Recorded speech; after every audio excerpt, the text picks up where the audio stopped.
31వ తేదీ వరకు దేవుడు మనల్ని కాచి కాపాడాడు. ఈ 365 రోజులు ఆయన మనల్ని కాచి కాపాడాడు, సజీవముగా మనం ఉంచాడు. అలాగే మన అవసరాలు దేవుడు తీర్చాడు, మన కోరికలు నెరవేర్చాడు, మంచి ఆరోగ్యాన్ని ఇచ్చి, శక్తిని, బలాన్ని ఇచ్చి, మన అవసరాలు తీర్చి, మన కోరికలు నెరవేర్చి, మన పట్ల ఎన్నో అద్భుత కార్యములు, ఎన్నో ఆశ్చర్య కార్యములు, ఎన్నో సూచక్రియలు, ఎన్నో మహిమ కార్యములు ఆయన మన పట్ల జరిగించాడు.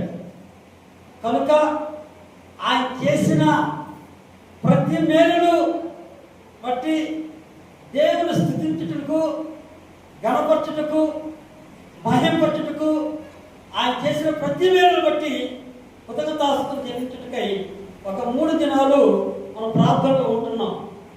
2025 డిసెంబర్ నెల 29వ తేదీ, 30వ తేదీ, 31వ తేదీ 3 రోజులు, 29, 30, 31 సోమ, మంగళ, బుధ 3 రోజులు ఉదయం 10 గంటల నుంచి మధ్యాహ్నం 3 గంటల దాకా దేవుని స్తుతించడం, మహిమపరచడం, గణపరచడం ఈ యొక్క కోరికలు ఏర్పాటు చేశాము. కనుక ప్రతి ఒక్కరూ దయచేసి 3 దినాలు రండి. ఒకవేళ రాలేని వారు మీ ఇళ్ళ దగ్గరైనా దేవుని స్తుతించండి, మహిమపరచండి, ఘనపరచండి.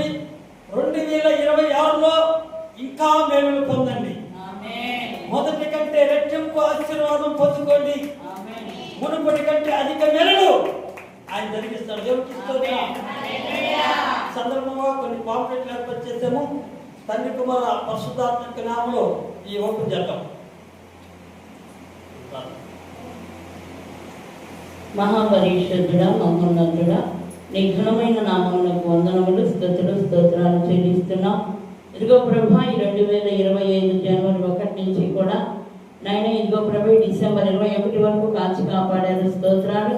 ఈ సంవత్సరం అంతా మీరు మమ్మల్ని ఎంతగానో, మా కుటుంబాన్ని, మా సంఘాన్ని, మా ప్రాంతాన్ని, మా దేశాన్ని కాపాడినందుకే మీకు స్తోత్రాలు చెల్లిస్తూ ఇదిగో నాయన ఈ నెల 29, 30, 31 3 రోజులు కూడా నాయన సంఘములో స్తుతి కూడికలు ఏర్పాటు చేసి